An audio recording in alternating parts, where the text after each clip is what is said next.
Next up, we have Oliver Diaz he's the CEO of FuelFX. Hi guys, as the gentleman said, rock over there, my name is Oliver Diaz, I'm with FuelFX. Welcome to the Anthropology World Expo. You might be wondering why I have these two gentlemen up here, and it plays into sort of our unique philosophy and view on augmented reality. On the left you see that's Neanderthal, and on the right is Cro-Magnon. And both these individuals walked the earth around 40,000 years ago.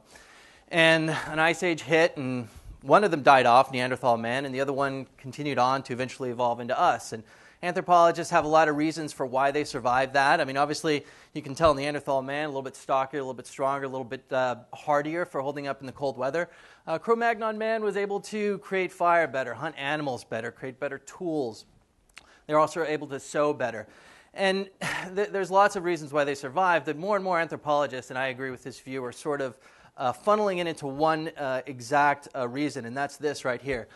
This is a very simple cave drawing. So Cro-Magnon was the first primate to begin doing art, right? And what you're looking at, a lot of people view as a pretty picture, and a lot of what we do in the oil and gas industry is in the past been sort of viewed in that way too.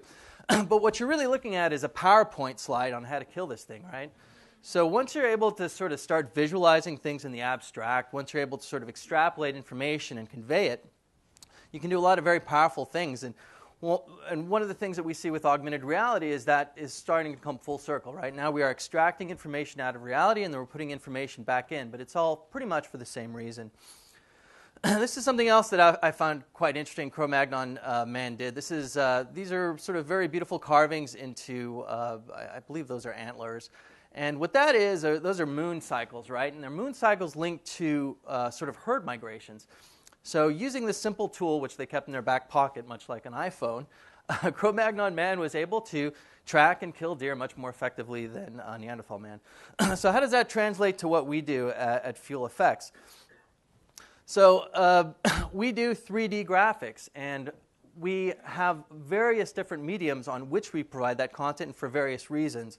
And these are the clients that we do this type of work for. Not all of them are doing augmented reality.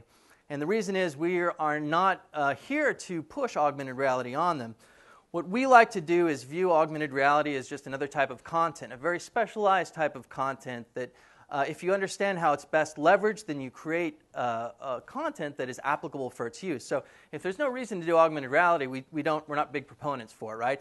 Most of the time, we add augmented reality into either a marketing campaign or a training campaign that has multimodal, mediums that we all integrate together to provide the best possible either learning or marketing. And in the oil and gas industry, learning is marketing, marketing is learning. Most of the time, if you just understand the technology and how it works, you're going to buy it. Or if you understand it, you're going to use it more and then buy it more.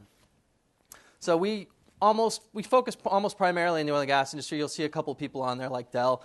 We do some very interesting simulations in augmented reality for Dell, which I'll touch on in a little bit.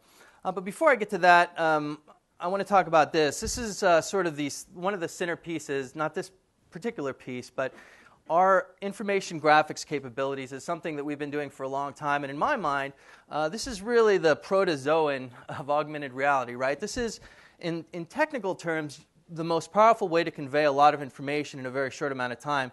This was a graphic we did overnight for the Deepwater Horizon incident. And up until this point, everyone, the administration, the public, believed that BP just simply wasn't, and the oil and gas industry in general, wasn't putting enough vessels out there, right?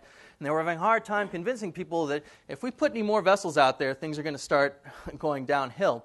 So we put this graphic together, and they presented it to the president, and then the president sort of understood a little bit more. They pushed it out. They did a talk at the end of the day. After that, very few people complained about there not being enough vessels out in the Gulf, right? Because you can tell very quickly here all the different operations, the different type of vessels. This is a single snapshot at any given point in a 24-hour period of what was going on above and below water. So this is probably, in our case, the most powerful use of an information graphic of a 3D piece of content that was able to change multiple outlooks in a very powerful way. So this sort of progression shows you how we sort of view content in general. Oh, something's not popping up. So on the bottom left, we have 3D illustrations. Then from there, we go up a level into 3D animation, into visualizations. And then we go to discovery tools, design aids, business intelligence, experiential controls, gamification, all the way up to augmented reality. And we do it for marketing, training, communications, and operations. And operations are typically the most complex use cases for augmented reality, whereas marketing are the simplest, training are a little bit more complex, communications a little bit more complex, and so on down the road. But typically, again, we like to incorporate augmented reality in sort of a communication strategy. So when do we use augmented reality? We sort of have three basic tenets, right? We want it to be something where it's spatially relational, where it matters where you are, where it is. Sometimes it's as simple as just having this huge, giant piece of equipment that you can't take with you to a trade show conference. You just need the ability to quickly bring it up, go through a catalog, show people how it works, show the inside of it, and then move on. Temporally relevant, it's great to have the information when and where you need it.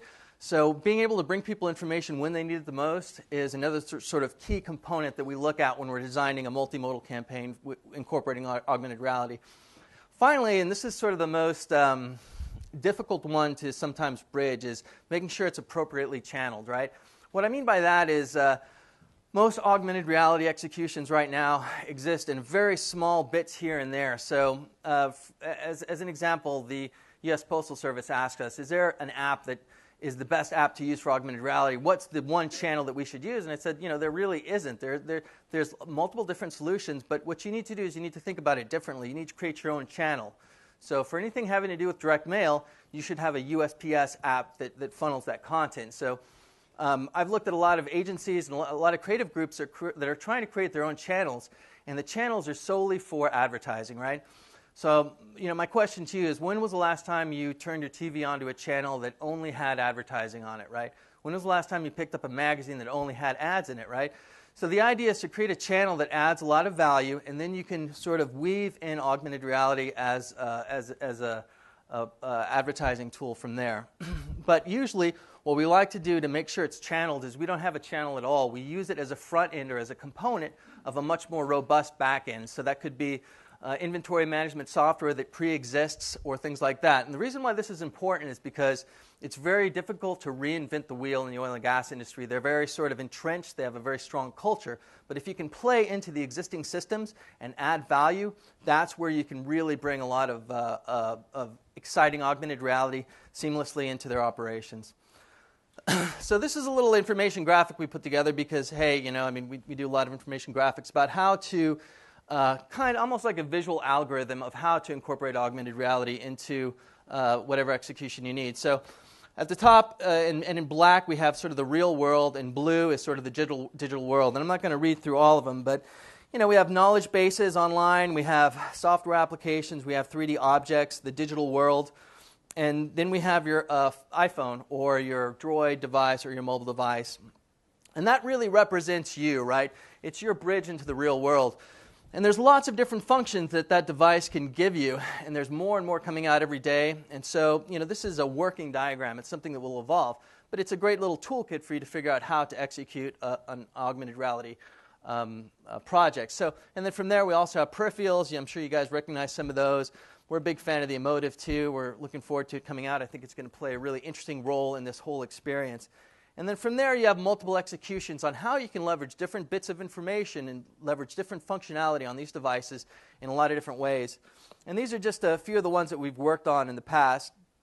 You've got object finding, visualization, sort of customizing your space, visualizing your space, wayfinding. Automation and control is a big one that we're going to talk about here in a second with the single use case, which we're really excited about, and equipment visualization, stuff like that. All right.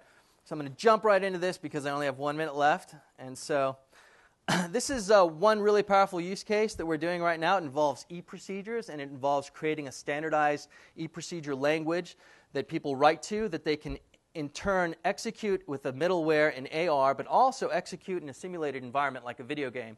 So the same e-procedures that you would use in the field, you would train on in a video game-like environment. So it creates this sort of seamless interaction between training and operations. So I'm going to show you kind of what we're looking at here. We have people, equipment, and they're linked together with software, training and operations, processes and procedures. This is what we think e-procedures and augmented reality will do for the industry. create a cycle between training and operations. It's iterative, so people learning in operations will be able to incorporate it back into training, and the electronic procedures will create sort of a link between people and the equipment themselves. And that's it. Perfect timing.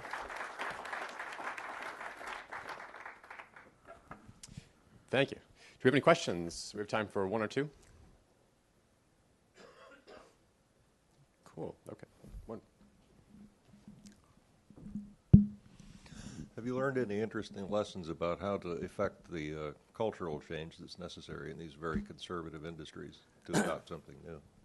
Well, to tell you the truth, because that's the only industry we work in, we understand the culture very well. The way I would define the culture, it's a project management culture. And what that means is they see things and projects and technology in an almost personified sort of way, right? These things are beings. They name their rigs Thunder Horse and things like that. So if you want to approach them, you have to understand that this is like a giant pet for them, right? And you have to understand how you will interface with that pet and not rip out the pet's spleen and try and replace it with something else. So you have to speak their own language. You have to really understand their processes and their systems, and just like any other culture, you have to speak their language, right? I mean, you can't walk up to some punk rock kid and talk to him like, he's a PhD scientist, unless he happens to be one. You have to really speak in the vernacular and understand them, and then understand the tools that he uses, the software that he uses. And once you do that, if you can show how you dovetail together seamlessly with what they do, then it's much more successful. That's why we're very leery of trying to reinvent these back-end systems. It's easier to come in and say, hey, we got a plug-in that will give you augmented reality for this software that you're using right now. And then the challenge is getting the software company to let you develop a plug-in for them. So luckily, there's a few really big players that can really push people around. So we try and go for, the big players that can lean on the service companies and make that happen. Thanks a lot, Oliver.